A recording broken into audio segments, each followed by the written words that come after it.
Magandang gabi po sa lahat, magandang umaga, hapon, anumang oras kayo datnan ng ating ah,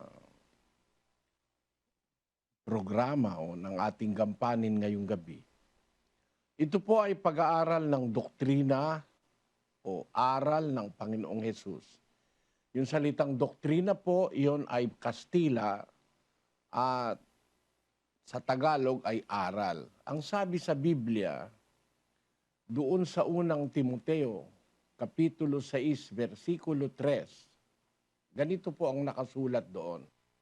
Ang sinumang nagtuturo ng mga hidwang doktrina at hindi sumasang-ayon sa turo ng ating Panginoong Meron Hesukristo. pong nagtuturo, hidwang doktrina. Yung hidwa, ang ibig sabihin, lisya, mali. Hindi sumasang-ayon sa turo ng ating Panginoong Hesukristo. So, ang atin pong tutuklasin, yung doktrina at turo ng ating Panginoong Hesukristo. Kaya nga po kasi ganon ay dahil nandito tayo sa panahong Kristiyano.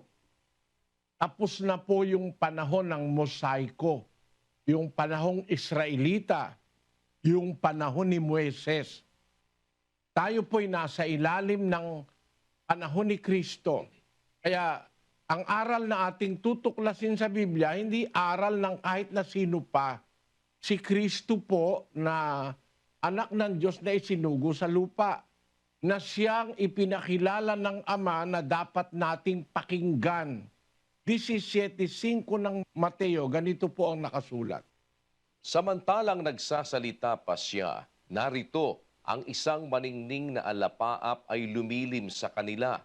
At narito ang isang tinig na mula sa alapaap na nagsasabi, "Ito ang sinisinta kong anak na siya kong kinalulugdan. Siya ang inyong pakinggan." Maliwanag po, ang tinig na nanggaling sa langit, narinig ng mga alagad, ito ang sinisinta kong anak na siya kung kinalulugdan, siya ang inyong pakikinggan. Kaya po sa relihiyon, mga kapatid, kung tayo makikinig ng aral, dapat kay Kristo tayo makinig. Ang problema natin sa ating panahon, may nakikinig kung kani-kanino. Ang rekomendasyon ng Ama, napakaliwanag. Ito ang sinisinta kong anak, siya pakikinggan nyo.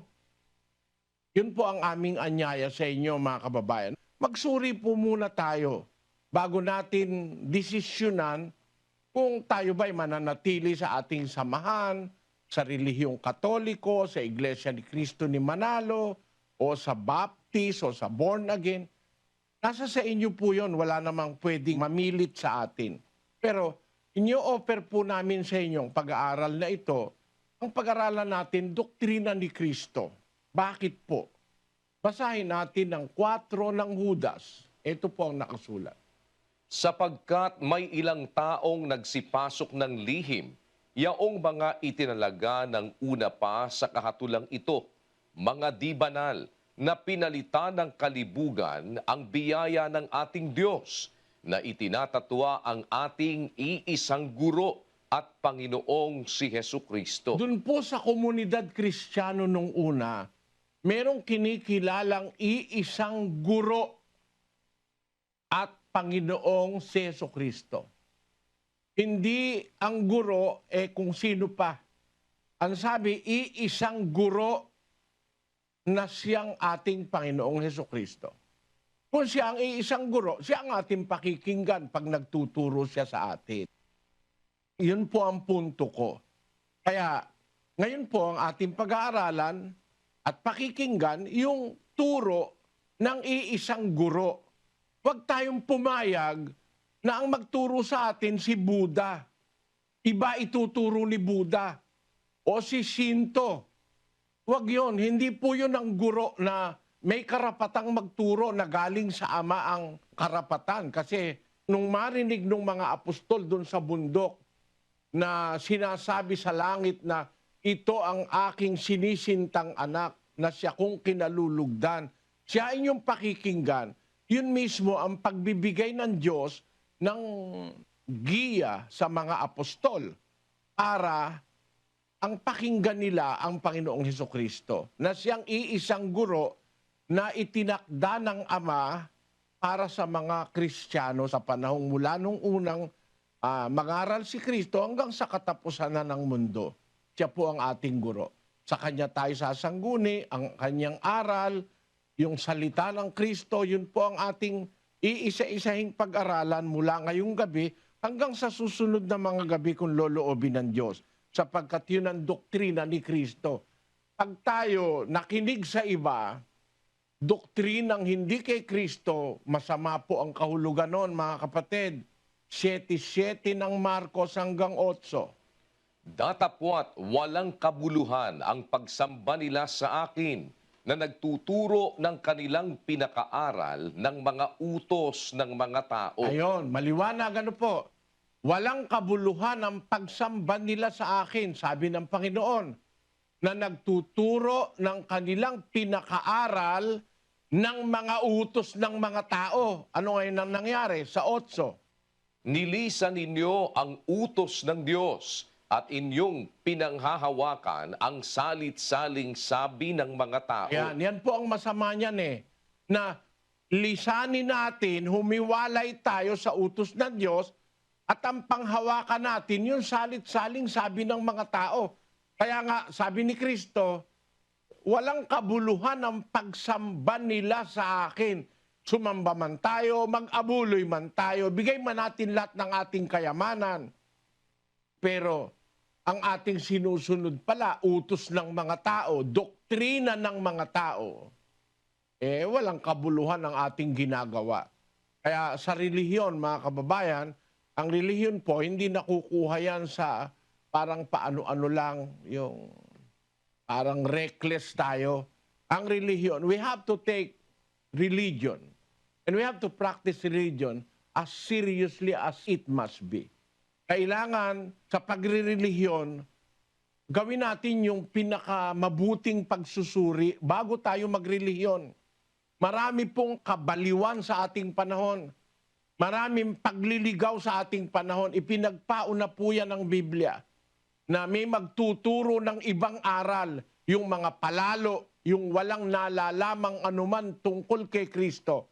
Ang ituturo, ibang aral. Doon po tayo dapat mag-ingat. Para wag tayong madaya, umpisahan nating pag-aralan ng aral ng Panginoong Hesukristo. Doon po sa Mateo 28:19, bago po pumanhik sa langit ang Kristo, nagbilin siya doon sa 11 apostol. Matatandaan nyo, 12 po ang apostol. Nagtalo si Judas, nagtraidor. Nung makilala niya yung kanyang kasama ang ginawa, nagpatiwakal si Judas. Nagpatihulog si Judas na patiwarik. Sumabog ang kanyang tiyan ayon dun sa aklat ng gawa. 11 sa mga apostol ang natira. Doon sa 11, sinabi ni Kristo, bago po siya umakyat sa langit, ang ganito. Basahin po natin ang 28 ng Mateo 19. Dahil dito, magsiyaon nga kayo at gumawa kayo ng mga alagad sa lahat ng bansa, na sila'y inyong bautismuhan sa pangalan ng Ama at ng Anak at ng Espiritu Santo. Na ituro ninyo sa kanila na kanilang ganapin ang lahat ng mga bagay na iniutos ko sa inyo. At narito, ako'y sumasa inyong palagi hanggang sa katapusan ng panahon. Ayon. Maliwanag na yung ituturo na sinabi ng Panginoong Hesukristo hanggang sa katapusan na yan ng ating panahon. Ang sabi niya sa 11 apostol, magsiyaon kayo, gumawa kayo ng mga alagad sa lahat ng bansa, na sila'y inyong bautismuhan sa pangalan ng Ama, ng Anak, at ng Espiritu Santo. Pagkatapos, na ituro ninyo sa kanila na kanilang ganapin ang lahat ng mga bagay na iniutos ko sa inyo. Hindi naman pala tayo dapat maligaw, mga kababayan. Bago umakyat sa langit ang Panginoong Hesus, iniwan niya ang bilin sa mga apostol na gumawa ng alagad sa mga bansa. Anong gagawin para makagawa ng alagad? Babautismuhan sa pangalan ng Ama, ng Anak at ng Espiritu Santo. Pagkatapos, ituro ninyo sa kanila na kanilang ganapin lahat ng mga bagay na iniutos ko sa inyo. At narito ako'y sumasa inyong palagi hanggang sa katapusan ng panahon. Dito po tayo ngayon susunod. Gagawa tayo ng alagad. Paano gagawa ng alagad? Babautismuhan, tapos ituturo ang lahat ng mga utos ni Kristo. Yung aral ng Panginoong Hesukristo. Unang-unang aral niya, bautismo. At tandaan niyo mga kapatid, bautismuhan ninyo sila. Yun po ang unang aral na dapat isagawa. Kung mag-iisip kayo, lalo na yung mga Sabadista, sabi nung Sabadista, ilan ang utos ng Diyos? 10. Mali po yun eh. Bakit? Kasi nagbabautismo sila eh. Wala naman sa 10 utos yung bautismo. So isang usapan po yun mga kapatid. Kasi sa 10 utos walang bautismo. Kay Kristo may bautismo. Tapos ng bautismo, ituturo ang lahat ng aral niya. At sabi niya, ako'y sumasa inyo hanggang sa katapusan ng panahon. Until the end of the age. Ang sabi niya dun sa English. Kaya, ang ituturo, yung aral ni Kristo. Pabautismuhan, tapos tuturuan ang aral ni Kristo. Na tuparin yung aral ni Kristo. Kung tayo nasa party ng pag-aaral, pagsusuri, hindi namin kayo babautismuhan agad.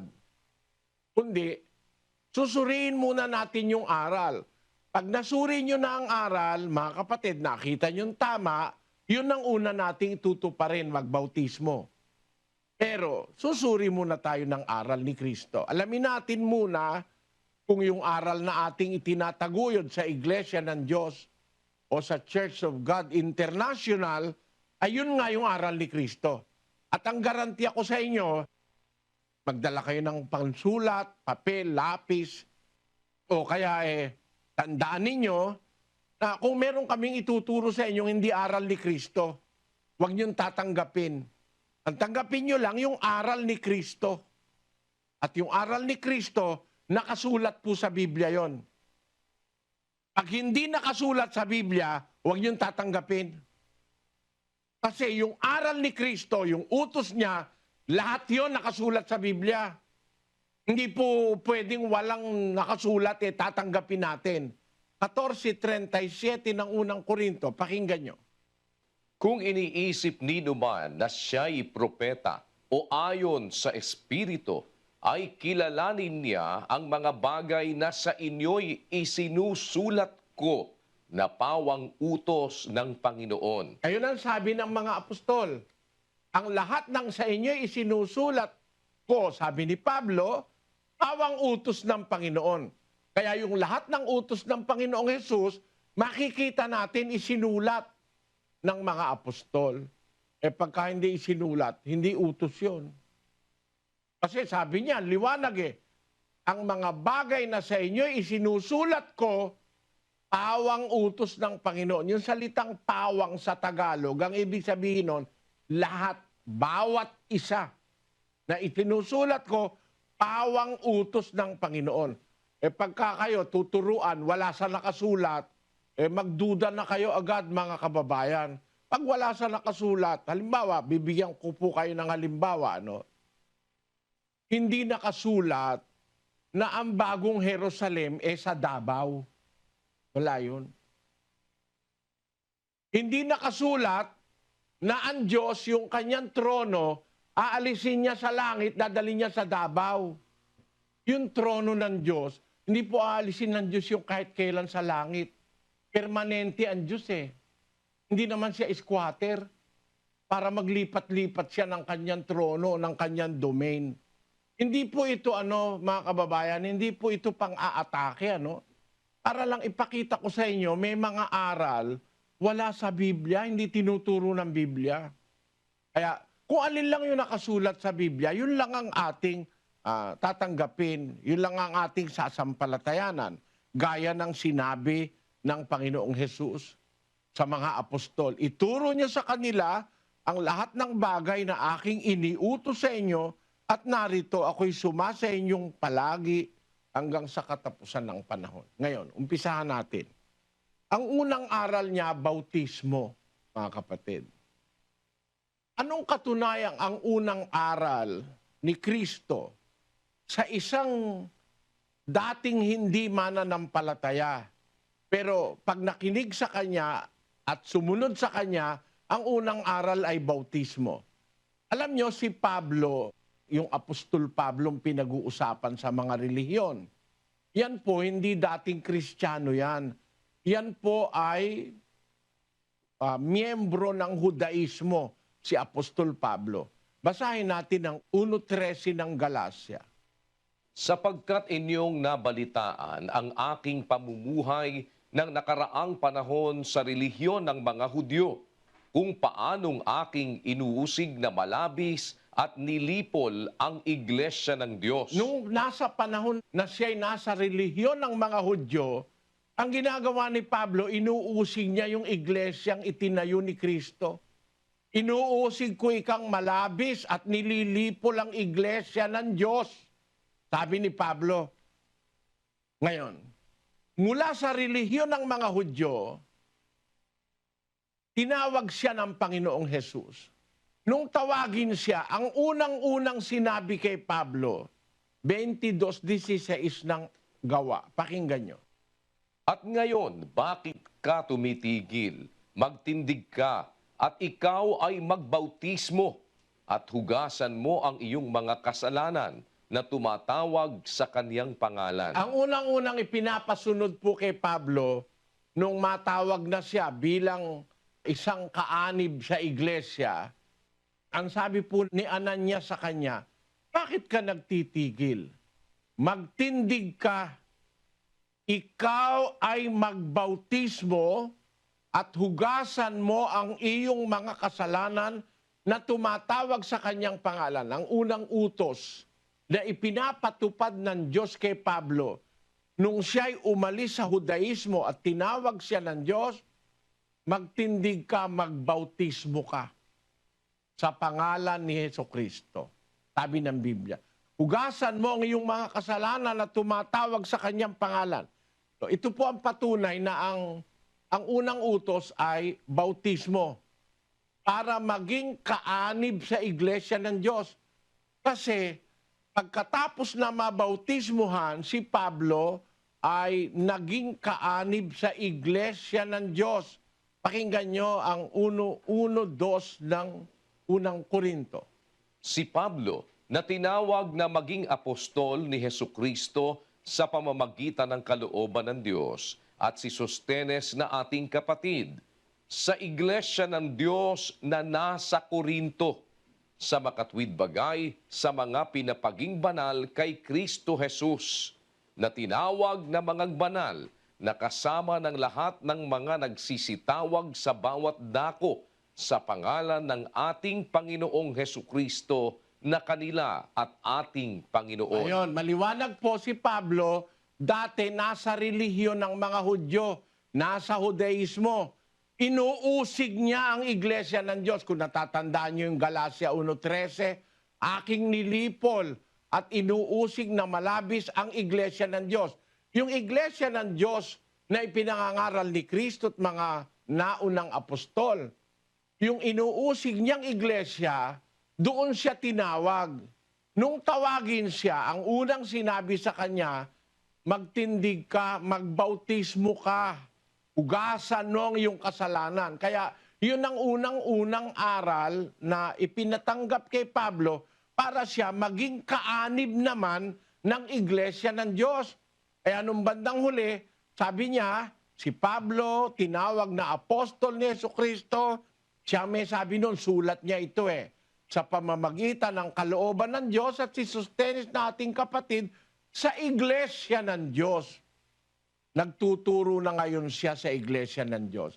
Kaya mula sa Judaismo na inuusig niya ang iglesia ng Diyos, naging kaanib si Pablo sa iglesia ng Diyos na kanyang inuusig. Ang katunayan noon, dun sa Galacia 1:22, basahin po natin. At hindi pa ako nakikilala sa mukha ng mga iglesia ng Judea na pawang kay Kristo, kundi ang kanila lamang naririnig na pinag-uusapan ay yaong umuusig sa atin ng una, ngayoy nangangaral ng pananampalataya na ng ibang panahon ay kanyang sinisira. Ang ganda ng istorya, no? Sabi ng mga unang Kristiyano, yung umuusig sa atin ng una. Ngayon, ipinangangaral niya ang pananampalataya na sa ibang panahon ay kanyang sinisira. Kaya, nung nasa relihiyon siya ng mga Hudyo, inuusig niya ang iglesia ng Diyos. Nung tawagin siya ni Kristo, naging kaanib siya dun sa iglesia ng Diyos. Ang usapan ngayon ng mga miyembro sa iglesia dun sa Judea, ang sabi, yun ikang umuusig sa atin ng una. Ngayon nangangaral ng pananampalataya na ng ibang panahon ay kanyang sinisira. Ang liwanag Ang inuusig ni Pablo, iglesia ng Diyos, yung inuusig niyang iglesia ng Diyos, doon siya naani bandang huli. Ayun. Kaya, ang unang-unang ginanap ni Pablong aral ay magpabautismo, mga kapatid. Pero hindi po namin ipapaganap sa inyo ngayon yan. Magsuri muna po kayo kung kailangan ba na magpabautismo kayo o umanib sa iglesia. Kasi yun pong pagbabautismo, yun ang formal na pag-anib sa iglesia sa Biblia. Gaya ni Pablo, na dating miyembro ng Judaismo, umanib sa iglesia ng Diyos, unang-unang ginawa niya magbautismo. Yung kasi ang sabi ni Kristo, gumawa kayo ng alagad sa mga bansa, bautismoan nyo sila, pagkatapos turuan nyo silang ganapin ang lahat ng iniuutos ko sa inyo. Maliwanag na ang bautismo ang pangunahing aral para linisin ang kasalanan ng isang taong kagaya ni Apostol Pablo, na nang una ay nang uusig sa iglesia, nung tawagin ay binautismuhan sa iglesia para maging kaanib sa iglesia. Maaring itanong ng kahit na sino, bakit? Kailangan ba ang pag-anib sa iglesia ng Diyos, mga kapatid? Kailangan ba yon? Basahin natin ang 2:41 ng Gawa. Yaon ngang nagsitanggap ng kaniyang salita ay nangabautismuhan at nangaparagdag sa kanila ng araw na yaon ang may 3,000 kaluluwa. Lahat ng tumatanggap ng aral, ng salita ng Diyos, na ipinangangaral ng mga apostol, binabautismuhan po. Kaya, para maging kaanib sa iglesyang totoo, unang-unang ginaganap ay pagbabautismo. At yung mga ngaral ng mga apostol, yung anwikang mga nagsitanggap ng salita, nabautismuhan. Nabautismuhan para ano? 2:46. At araw-araw sila'y nagsisipanatiling matibay sa pagkakaisa sa templo at sa pagpuputol-putol ng tinapay sa bahay-bahay, at nagsisikain sila ng kanilang pagkain na may galak at may katapatan ng puso, na nangagpupuri sa Diyos at nangagtatamo ng paglingap ng buong bayan, at idinaragdag sa kanila ng Panginoon araw-araw yaong nangaliligtas. Ayon. Yung palang mga nagsisitanggap ng salita, nagpupuri sa Diyos. Idinaragdag sa kanila ng Panginoon araw-araw. Sa ibang salin po, idinaragdag sa iglesia araw-araw yaong nangaliligtas. Basahin natin sa English, kapatid na Daniel. Praising God and having favor with all the people. And the Lord added to the church daily such as should be saved. Ayon. Yung mga tumatanggap ng salita, araw-araw, binabautismuhan yung tumatanggap. Nung isang beses nga, 3,000 kaluluwa ang nabautismuhan at idinaragdag sa kanila o sa iglesia, araw-araw yaong nangaliligtas. Lahat ng tumatanggap ng salita, nagiging karagdagan sa iglesia. Yun po ang nakalagay sa English. The Lord added to the church daily such as should be saved. Kaya ang formal na pag-anib sa iglesia ng Diyos na totoo, yun po ay dadaan sa bautismo ang isang tao na tatanggap ng salita. Pero bago bautismohan, dapat munang tumanggap ng salita o ng aral. Kaya hindi namin kayo babautismohan ngayon, mga kapatid.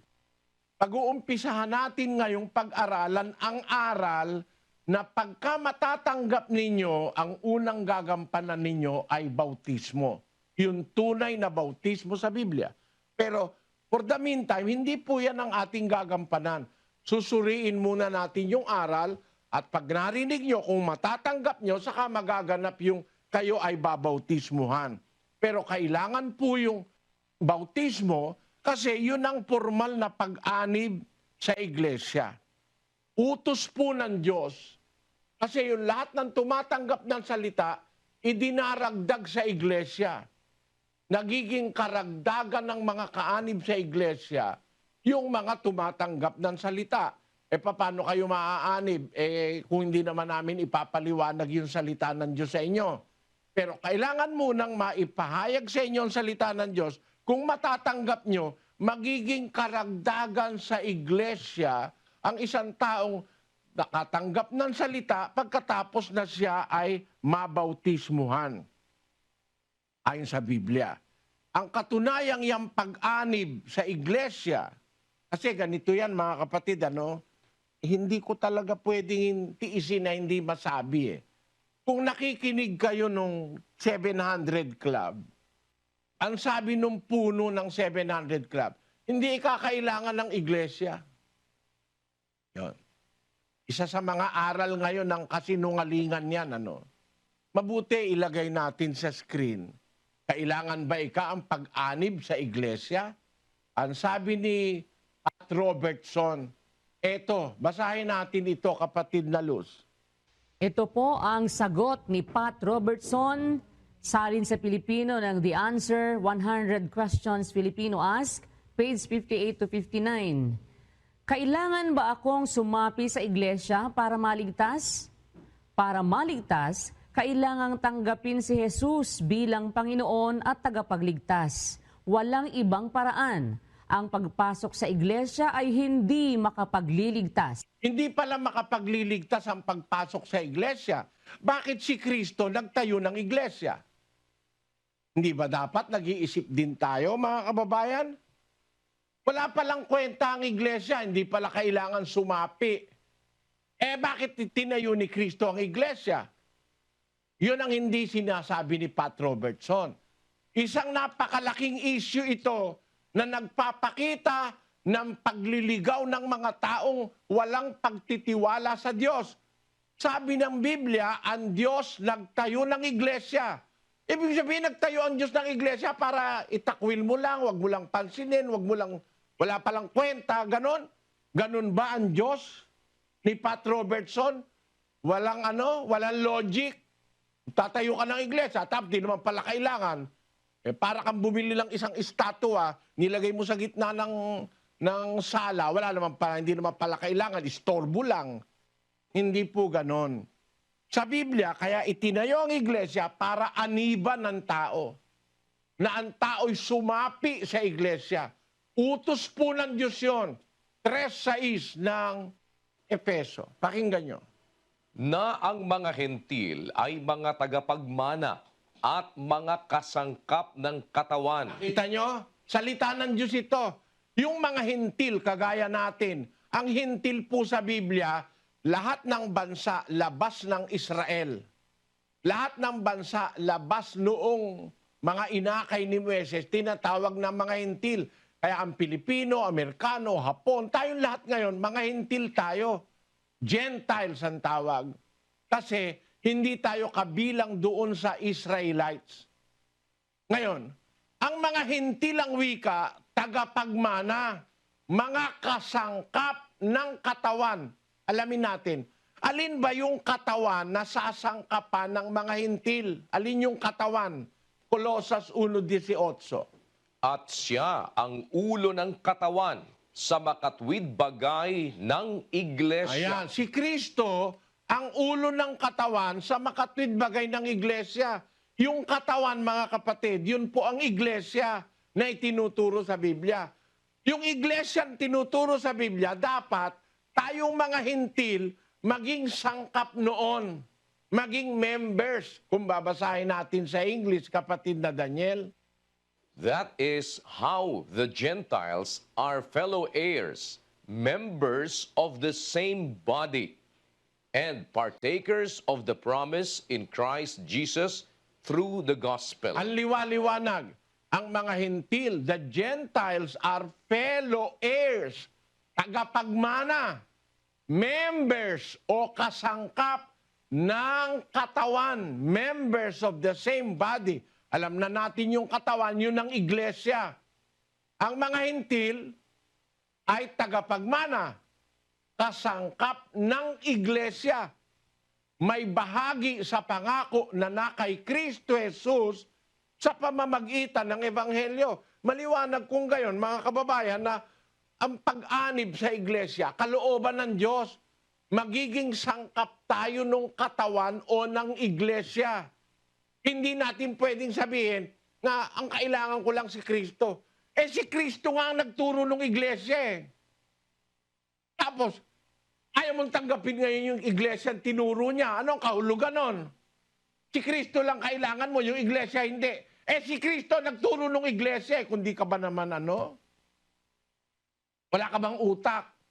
Siya nagturo ng iglesia, tatanggapin mo siya, ayaw mo ng iglesia, eh siya nagturo nun. 12:48 ng Juan.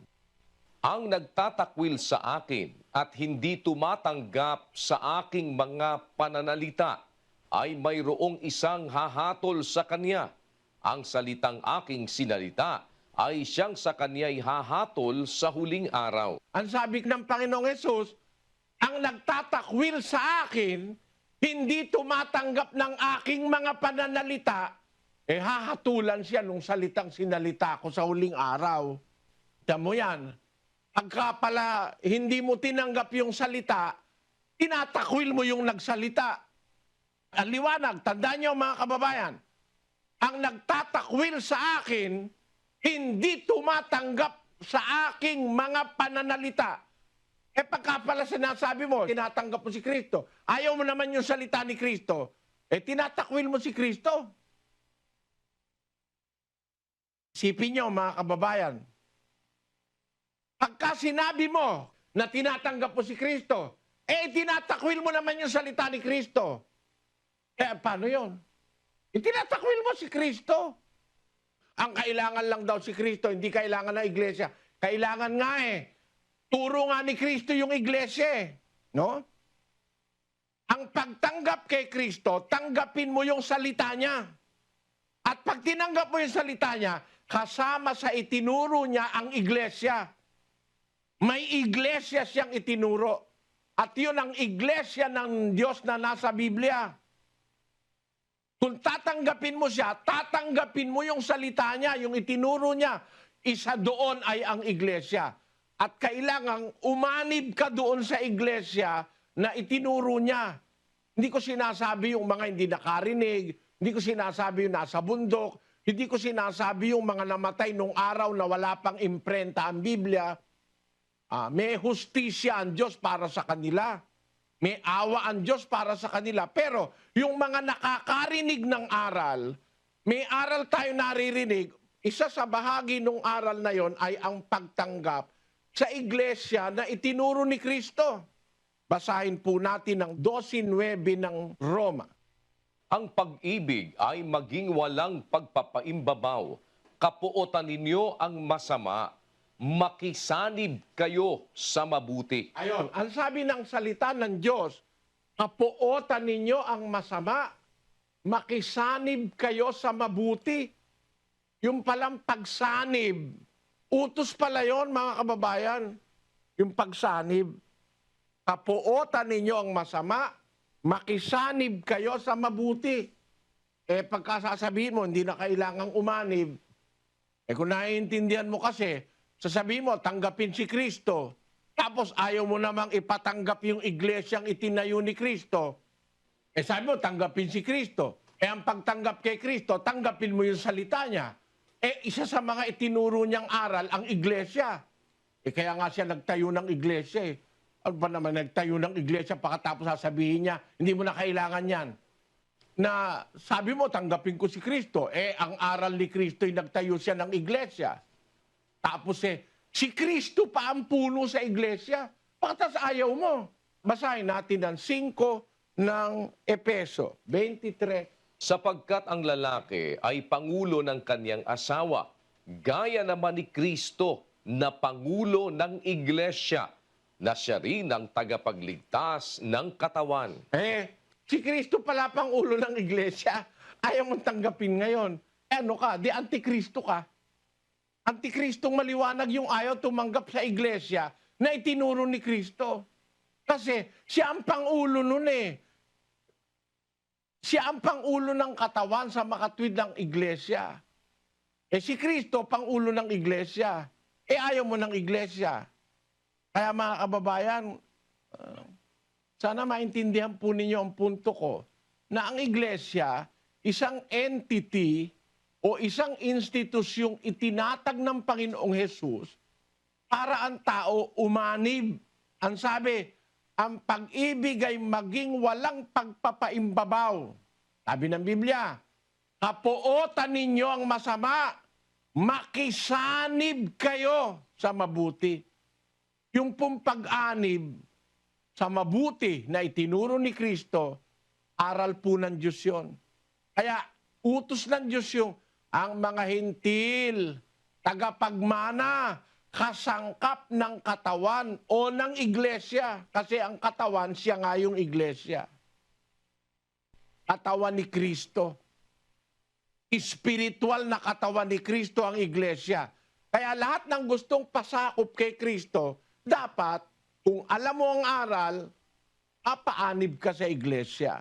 Isa po ito sa mga mahahalagang doktrina ng Panginoong Hesus na ang tao pumasok sa iglesia. At yung aayaw o pumipigil sa iba na pumasok sa iglesia, mga antikristo po yun. Basahin po natin ang 3 Juan. Ako'y sumulat ng ilang bagay sa iglesia, datapwat si Diotrephes na nag-iibig magkaroon ng kataasan sa kanila ay hindi kami tinatanggap.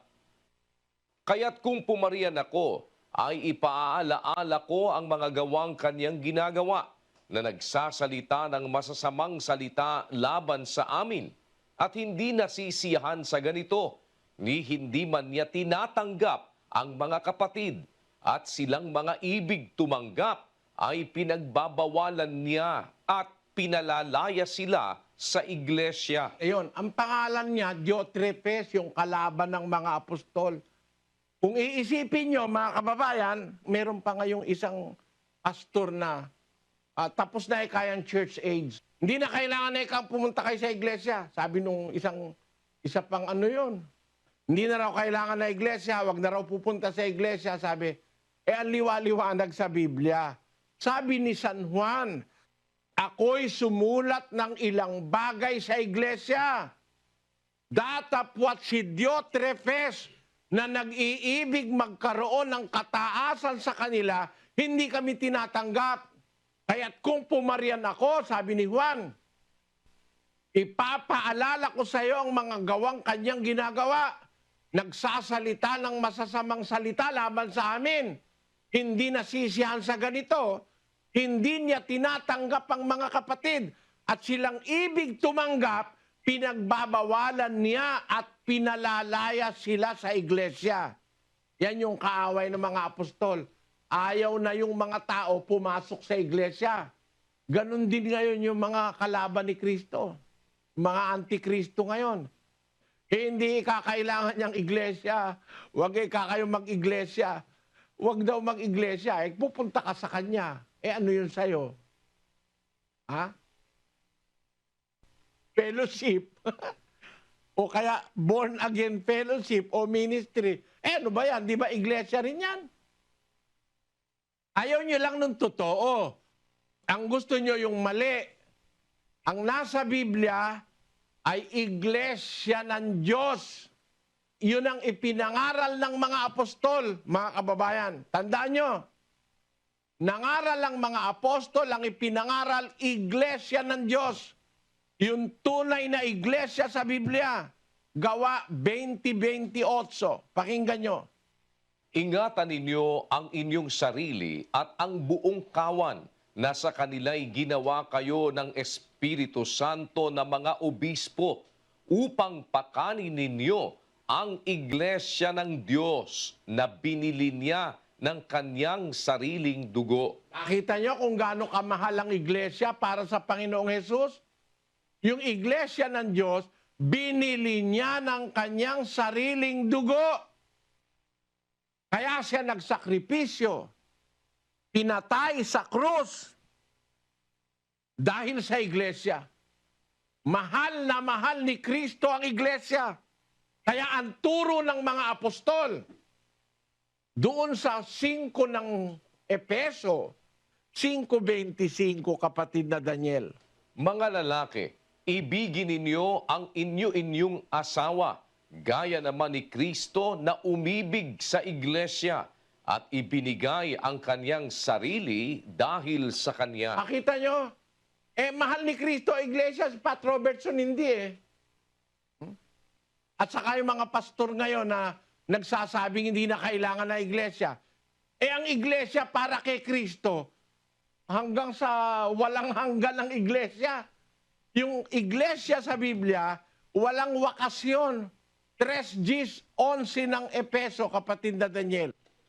Upang ngayon sa pamamagitan ng iglesia ay maipakikilala sa mga pamunuan at sa mga kapangyarihan sa sangkalangitan ang kapuspusan ng sari-saring karunungan ng Diyos ayon sa panukalang walang hanggan na ipinanukala kay Kristo Jesus na Panginoon natin. Ang iglesia pala, mayroong isang gagampanan na panukalang walang hanggan. Paano mo sasabihin ngayon tapos na ang church age? Ang liwanag yan, no? Upang ngayon, sa pamamagitan ng iglesia, maipakilala sa mga pamunuan at sa mga kapangyarihan sa sangkalangitan ang karunungan ng Diyos. It is the church that will be instrumental in revealing the wisdom of God. Ang iglesia, ang kakasangkapanin ng Diyos para maipangaral ang karunungan ng Diyos ayon sa panukalang walang hanggan. Tapos na ang church age. Hindi pa nga tapos ang mundo, ba't tinapos mo ang church age? No? Yun ang mga maling aral. Wala sa Biblia yung aral na yon, na tapos na raw ang church age. Ganon din ang sinabi ni Camping, yung Amerikanong pastor. Ganon din ang sinabi nitong isang huling pastor na nabasa ko kamakailan, hindi na raw kailangan ng iglesia. Maling aral yan, mga kababayan.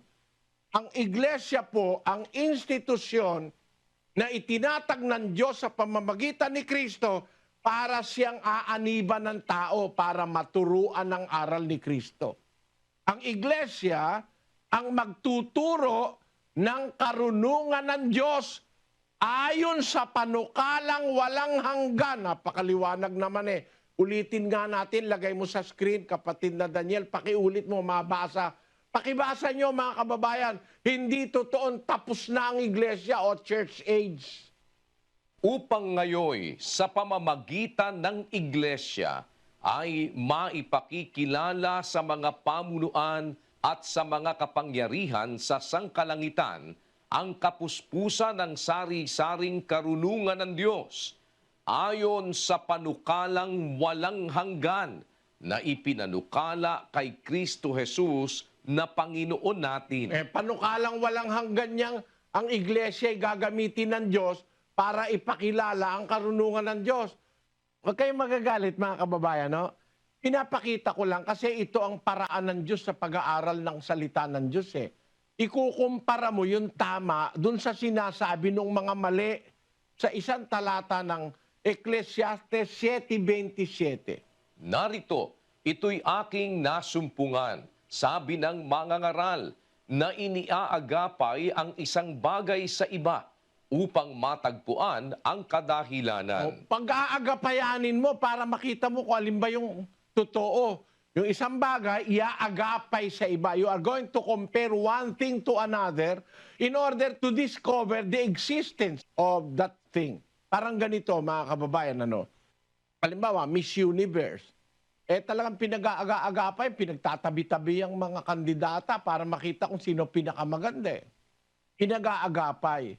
Ganon din naman ang salita ng Diyos sa Biblia. Iaagapay mo yung isang bagay sa iba para makita mo, alin ba totoo? Kasi, tapos na raw ang church age. Hindi po totoo yun eh. Kasi yung iglesia, ayon sa Biblia, ay panukala ng Diyos na ang iglesia ay tagapagpakilala ng karunungan ng Diyos. Ayon sa panukalang walang hanggan, according to an eternal purpose, which He purposed in Christ Jesus our Lord. Yung purpose ng iglesia na magpapakilala ng karunungan ng Diyos, eternal purpose yun. Para sabihin ngayon ng sino mang mangangaral na tapos na ang iglesia, hindi na kailangan ng iglesia, mga antikristo yan, mga kapatid. Unang-unang kailangan nating maganap kung tatanggapin natin ang salita ng Diyos na siya nating pag-aaralan sa mga araw na ito. Unang-unang dapat nating maganap matanggap natin yung iglesia ng Biblia. Yung iglesyang itinuro ng ating Panginoong Hesukristo. Yun po unang-una nating dapat na maganap. Ngayon, meron naman tayong masasalubong ngayon na mga, para sa kanila, ang iglesia, hindi na kailangan. Magkumpara kayo. Sino kaya nagsasabi ng totoo? Baka kaya naman kasi meron ng nauna na nakagamit ng iglesia para lang maiba yung kanila, born again na lang tayo. Kaya nga kailangan nating diskubrin, pag-aralan itong mga aral na ito, mga kababayan. Kaya kami nag-aanyaya sa inyo na tayo ay mag-aral ng doktrina ni Kristo. Kasi nga ngayon nga nagkasamot-samot ng parang magulong-magulo na ngayon. May iglesia, may saksi. Ewan ko naman kung ano naman ang nakain ng mga iba at nagsaksi naman sila. Yung iba naman, Baptist. Yung iba naman, fellowship. Yung iba naman, ministry. Bakit ministry? Nasa Biblia, iglesia Pag-isip nga tayo, mga kababayan, huwag kayong magagalit sa akin, mga kababayan, mga guest, mga bisita. Kasi ang nasa Biblia po, iglesia Pati sa Biblia nila, hindi na nakalagay Ba't pinalitan ng assembly? Kami Assembly of God. Ba't assembly? Ang nasa Biblia, iglesia Marunong pa ba tayo sa Diyos? Sabi ni Kristo, sa ibabaw ng batong ito, tatayo ko ang aking mga saksi. Ganun ba yon? Sa ibabaw ng batong ito, itatayo ko ang aking assembly. Yung ba yon? Sa ibabaw ng batong ito, itatayo ko ang aking ministry. Ganun ba yon? Ang nakalagay ba sa Biblia, sa ibabaw ng batong ito, itatayo ko ang aking fellowship. Meron ba nun?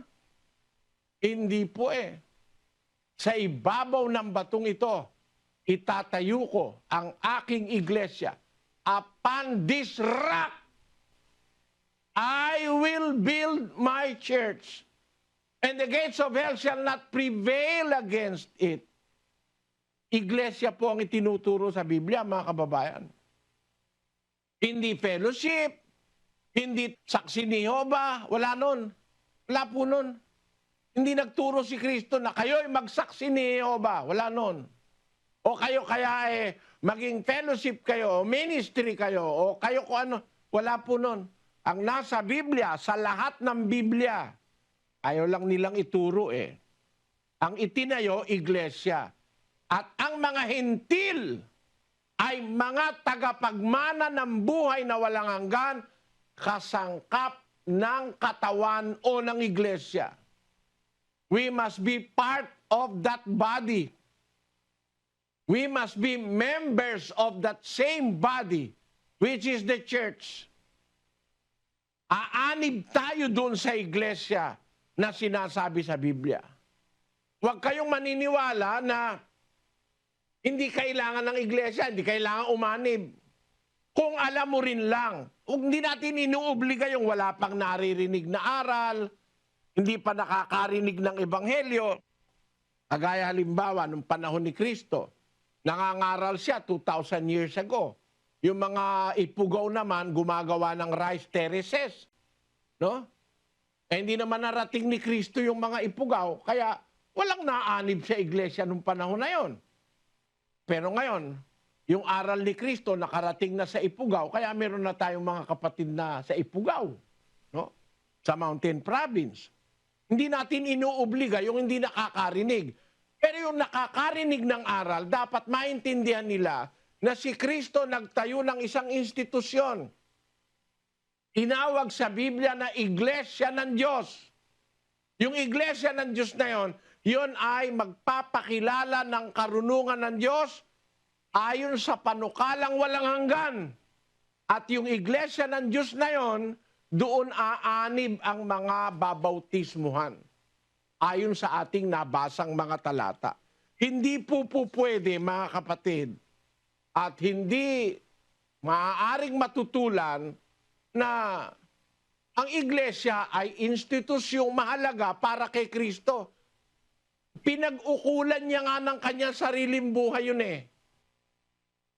Minahal niya ang iglesia, binili niya ng kanyang sariling dugo. Ulit natin, 20:28 ng gawa. Ingatan ninyo ang inyong sarili at ang buong kawan na sa kanila'y ginawa kayo ng Espiritu Santo na mga obispo upang pakanin ninyo ang iglesia ng Diyos na binili niya ng kanyang sariling dugo. Ayun, ang liwanag, ang iglesia ng Diyos na binili niya ng kanyang sariling dugo. Yan po ang nasa Biblia. Ngayon, sa kasamaang palad, may nagsali ng Biblia, iniba. Ang inilagay, Iglesia ni Kristo. Yung si Lamsa. Kaisa-isang Biblia yon na ang nakalagay, Iglesia ni Kristo. Salin ni Lamsa, isang modernong Biblia. Iglesia ng Diyos, inilagay, Iglesia ni Kristo. Pero kung babalik po tayo sa Bibliang Grego na orihinal, na lingwaheng ginamit ng Bagong Tipan, ang nakalagay po sa Grego, Ecclesian to Theo. Ayon, basahin natin yung 20:28 ng gawa. Prosechete eotois kai pantito puimnio en o umas to pneuma to agion eteto episkopos oi mainen ten ecclesian to Theo. Iglesia ng Diyos. Hindi iglesia ni Kristo. Ecclesian to Theo. Iglesia ng Diyos na binili niya ng kanyang sariling dugo. Ang argumento po ng mga iglesia ni Manalo dyan, si Kristo ang nagtayo eh. Sabi niya, itatayo ko aking iglesia, kaya iglesia ni Kristo yan. Mali pong interpretasyon yon, mga kababayan. Bakit? Pakinggan nyo ha. Nung sabihin ni Kristo, itatayo ko ang aking iglesia, sarili niya ba yon? Yung itatayo niya? Basahin natin. 12:49 ng Juan. Sapagkat ako'y hindi nagsasalita na mula sa aking sarili, kundi ang Ama na sa akin ay nagsugo, ay siyang nagbigay sa akin ng utos kung ano ang dapat kong sabihin at kung ano ang dapat kong salitain. At nalalaman ko na ang kanyang utos ay buhay na walang hanggan, Ang mga bagay na sinasalita ko ay ayon sa sinabi sa akin ng Ama. Gayon ko sinasalita. Ayon. Yung pala sinasalita niya, galing sa Diyos yun. Mga kababayan, nagsasalita si Kristo galing sa Ama. Kaya nung sabihin niya, itatayo ko ang aking iglesia, salita ng Ama yon. Hindi ito kayang tutulan ng mga ministro ni Manalo. Sabi ni Kristo, ang sinasalita ko hindi sa aking sarili. Hindi ako nagsasalitang mula sa aking sarili. Kundi ang Ama na sa akin nagsugo, nagbigay sa akin ng utos kung ano ang dapat kong sabihin, kung ano ang dapat kong salitain. Kaya nung sabihin niya, itatayo ko ang aking iglesia. Kanya ba yon? Hindi po. Ang Ama yon. Salita ng Ama yon na nanggagaling sa bibig ni Kristo. At yun ang talagang hula na gagampanan ni Kristo. May hula bago pa siya nagkatawan tao.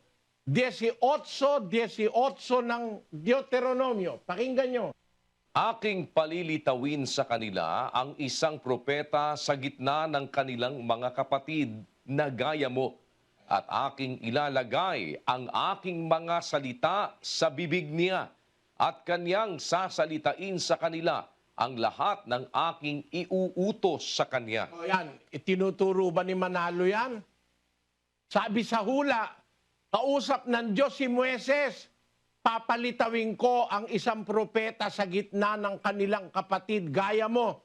Sabi niya kay Moises, magpapalitaw ako ng isang propeta sa gitna ng Israel, gaya mo. Ilalagay ko ang aking mga salita sa bibig niya. Sabi ng Diyos, sinong propeta yon? Napapalitawin ng Diyos gaya ni Moises, ilalagay ng Diyos ang salita niya sa bibig ng propeta na yon. 3:22-20 ng Gawa. Pakinggan nyo. Tunay na sinabi ni Moises, ang Panginoong Diyos ay magtitindig sa inyo ng isang propetang gaya ko mula sa gitna ng inyong mga kapatid. Siya ang inyong pakinggan sa lahat ng mga bagay na sa inyo'y sasalitain niya. At upang kanyang suguin ang Kristo na itinalaga sa inyo na si Jesus. Yung palang propeta na yon ay ang Panginoon Kristo. Sabi ng Diyos, ilalagay ko ang aking mga salita sa bibig niya. Kaya pag nagsalita yung propeta na yon, ang sasabihin nun, salita ng Ama. Ano sabi ni Kristo? Sa ibabaw ng batong ito, itatayo ko ang aking iglesia. Kanino ngayon yon? Kay Kristo? Hindi po. Sa Ama yon. Kaya nga iglesia ng Diyos yun Ang liwaliwanag sa Gawa 20:28 na iminali ni Lamsa na ang iglesia ng Diyos, binili niya ng kanyang sariling dugo. Pagkatapos na maitatag ang iglesia ng Diyos, nagsakripisyo si Kristo hanggang naibubo ang kanyang dugo sa krus dahil sa iglesia. Yung iglesia ang kanyang ipinangaral at itinuro sa mga apostol. Yun ang iglesia ng Diyos, mga kababayan. Ang opisyal na pangalan ng iglesia sa Biblia ay iglesia ng Diyos. Doon sa pangalan ng may-ari, basahin natin ang 43:7 ng Isayas. Pakinggan nyo. Bawat tinatawag sa aking pangalan at yaong aking nilikha ay sa aking kaluwalhatian, yaong aking inanyuan, oo, yaong aking ginawa. Maliwanag po, mga kababayan, sabi ng Diyos, yung tinatawag sa kanyang pangalan, yun ang kanyang kaluwalhatian. Yun ang aking inanyuan. Oo, yaon ang aking ginawa. Yun ang aking nilikha. Kaya nga lahat ng bagay na sa Diyos tinatawag sa pangalan ng Diyos Di ba? Espiritu. Kanino? May espiritu ng whiskey. May espiritu ng demonyo. Yun sa Diyos. Ang tawag, espiritu ng Diyos. Tao. tao ng demonyo, may tao ng demonyo. Sabi ni Kristo sa 8:44 ng Juan, kayo'y sa inyong amang diablo. Meron namang tao sa Diyos naman. Tao ng Diyos. Nasa 3:17 ng ikalawang Timoteo. Ngayon, anghel ng Diyos. Lahat ng sa Diyos tinatawag Tao ng Diyos, Espiritu ng Diyos, Anghel ng Diyos, Kristo ng Diyos. Pati si Kristo, tinatawag Kristo ng Diyos 9:20, kapatid na Daniel. At sinabi niya sa kanila, datapwat, ano ang sabi ninyo kung sino ako? At pagsagot ni Pedro ay nagsabi, ang Kristo ng Diyos. Si Kristo, ang Kristo ng Diyos. Kaya lahat ng sa Diyos tinatawag sa kanyang pangalan. 9:19 ng Daniel. O Panginoon, dinggin mo. O Panginoon, patawarin mo. O Panginoon, iyong pakinggan at gawin. Huwag mong ipagpaliban, alang-alang sa iyong sarili, O Diyos ko, sapagkat ang iyong bayan at ang iyong mga tao ay tinatawag sa iyong pangalan. Ang tao ng Diyos, ang bayan ng Diyos, tinatawag sa kanyang pangalan. Maliwanag mga kababayan. Kaya pagdating sa iglesia, iglesia ng Diyos. Natural naman iglesia ng Diyos Tao ng Diyos, anghel ng Diyos, Espiritu ng Diyos, Kristo ng Diyos, iglesia ng Diyos. Pagkatapos iglesia mo iglesia Wesleyana, iglesia Luteriana. Ba't nagkaganon? The Wesleyan Church. Ba't sa pangalan ni Wesley mo tinawag? Sabi sa Biblia, ang sa Diyos, tinatawag sa pangalan niya. Ano ngayon na ibig sabihin niyan? Lutheran ka. Hindi ka sa Diyos, kay Luther ka. Huwag kayong magagalit mga kababayan. No? Nag-aaral tayo lang ng totoo. Ang sa Diyos, tinatawag sa pangalan ng Diyos. Ang iglesia mo, Lutheran Church. Ang iglesia mo, Wesleyan Church. Ang iglesia mo, Four Square Church. Ang iglesia mo, Roman Catholic Church. Asan ang pangalan ng Diyos doon? Huwag kayong magagalit, mga kababayan. Huwag kayong magagalit. Sports lang. Huwag kayong magagalit. Ang pinag-aaralan natin, Biblia, kung talagang sa Diyos, ay tinatawag yan sa pangalan ng Diyos. Parang ikaw, alam ba, pangalan mo, Jose. Anak ni Jose, bahay ni Jose, lupa ni Jose, asawa ni Jose, kalabaw ni Jose, kabayo ni Jose, etc. Pagka yung anak ni Jose, tinawag mong anak ni Juan, masama ibig sabihin nasa lisihan si Jose. No? Lahat ng kay Jose, asawa ni Jose, anak ni Jose, bahay ni Jose, bukid ni Jose, kalabaw ni Jose. Bakit naman? Sabi ng Diyos, yung tinatawag sa aking pangalan, yun ang aking nilikha. Sa aking kaluwalhatian. Yung aking inanyuan. Oo, yung aking ginawa. Yun ang tinatawag sa kanyang pangalan. Ba't ang iglesia mo tinatawag sa pangalan ni Luther? Ba't naman ang iglesia mo tinatawag sa pangalan ng Roma? Bakit nagkaganon? Ang sa Diyos tinatawag sa pangalan ng Diyos. Mag-isip lang kayo mga kababayan. Di ko sinasabing umalis kayo sa iglesia nyo. Isip lang tayo. Tapos basahin nyo lang sa Biblia nyo. Lahat ng binabasa kong sitas, nasa Biblia nyo rin. Bakit kayo Lutheran? Ang sa Diyos tinatawag sa kanyang pangalan. Pumayag kang tawagin kang Aglipayano. Si Aglipay, Ilocano yung kababayan ko yun Hindi naman dapat na tayo tawaging Aglipayano. Pangalan ng tao yun mga kababayan. Dapat tawagin sa pangalan ng Diyos. Lahat ng sa Diyos tinatawag sa kanyang pangalan. Yun ang kanyang kalooban. 3:14-15 ng Efeso. Pakinggan nyo. Dahil dito ay iniluluhod ko ang aking mga tuhod sa Ama ng ating Panginoong Hesukristo, Nasa kanya'y kumukuha ng pangalan ang bawat sangbahayan sa langit at sa lupa. O, sa Ama ng ating Panginoong Hesukristo, niluluhod ko ang aking tuhod, sabi ni Pablo, sa Ama, sa Diyos, na sa Kanya'y kumukuha ng pangalan ang mga sambahayan sa langit at sa lupa. Ang sambahayan ng Diyos sa lupa ay ang iglesia. Kanino kukuha ng pangalan? Kay Luther? O kaya kay Wesley? Pinapakita ko lang sa inyo, nasa Biblia na yung sa Diyos, tinatawag yun sa pangalan ng Diyos. Kaya nga nakasulat sa Biblia, miski sa Grego, Ecclesian to Theo. Ecclesian to Theo. Iglesia ng Diyos. Church of God. Tama naman ang pagkakatranslate sa English eh. Church of God. Sa Tagalog, miski sa Bibliang Katoliko, nakalagay, Iglesia ng Diyos. Sa dating Biblia ng Protestante, Iglesia ng Diyos din. Sa Bibliang Katoliko, Iglesia ng Diyos din. Lagay mo nga yung Bibliang Katoliko dyan. Po, ilagay natin yung Bibliang Katoliko.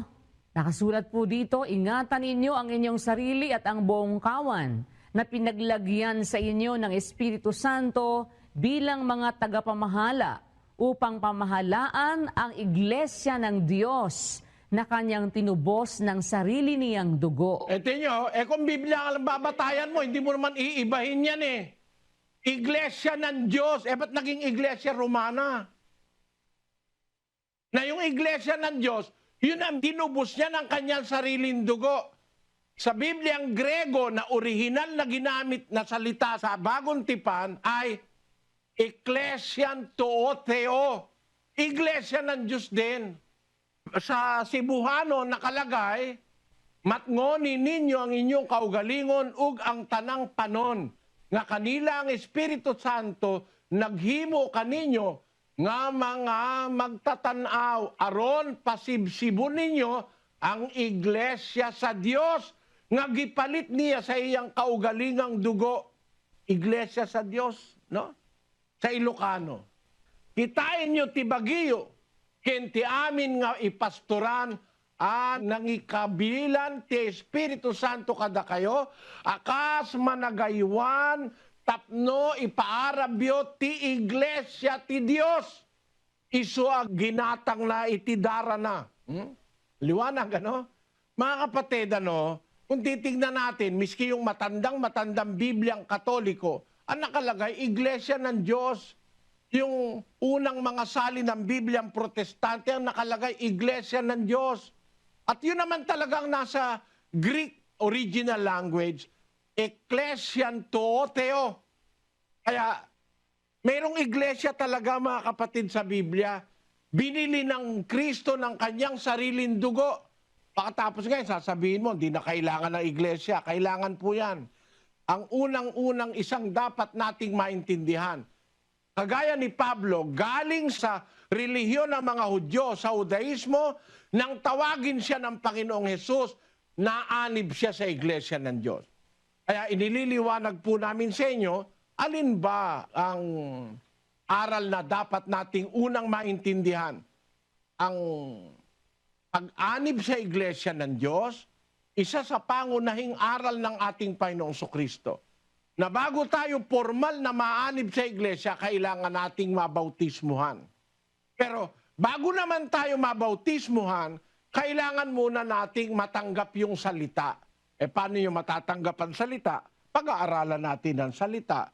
Ngayon, yung mga iglesyang nagkalat sa ating panahon, kung hindi po tayo magsusuri, baka tayo maligaw. Bakit? Kasi dapat sa Biblia tayo magbatay eh. Wala naman sa Biblia yan eh. Yung Baptist Church, wala sa Biblia yon. Yung Pentecostal missionary, wala sa Biblia yon. Wala sa Biblia yung Iglesia Luteriana. Bakit? Unang-unang dahilan, ang iglesyang totoo dapat tawagin sa pangalan ng may-ari. Ang Diyos ang may-ari ng iglesia, kaya ang nasa Biblia, iglesia ng Diyos. Yan po ang aming iniaanyayang suriin nyo, mga kababayan. Magmumula sa gabing ito hanggang sa mga darating na gabi, nanyayahan ko po kayo personal. Makita nyo, mga kababayan, ang pagkukumpara ng mga bagay-bagay para tayo makarating doon sa isang tamang konklusyon na ang ginagamit lang ay ang Biblia. Naanyayahan ko po kayo uli bukas, mga kababayan. Sana dalo kayo uli. Umpisahan nating suriin ang salita ni Kristo. Para tayo kasi maanib sa iglesia, dapat matanggap yung salita at mabautismuhan. Paano kayo mababautismuhan kung hindi nyo matatanggap yung salita? Para matanggap ang salita, suriin natin yung salita, yung doktrina ni Kristo sa Biblia. Siya ang ating guro, kaisa-isang guro na dapat magturo sa atin. Babasahin ko po sa inyo isa-isa ang aral ng ating Panginoong Kristo. Anyahan ko kayo bukas, mga kababayan, no? Sana balik kayo. Pakiusap ko sa inyo, alang-alang sa ating mga kaluluwa. Balik po kayo uli bukas, mga kababayan, sa ating pag-aaral ng doktrina. Kung pwede, 1 oras lang naman at kalahati. Kung loloobin ng Diyos, maintindihan natin ang aral ng ating Panginoong Kristo na napakahalaga para sa ating kaligtasan. Hanggang dito, mga kababayan, nagpapasalamat kami sa Diyos at sa inyong lahat.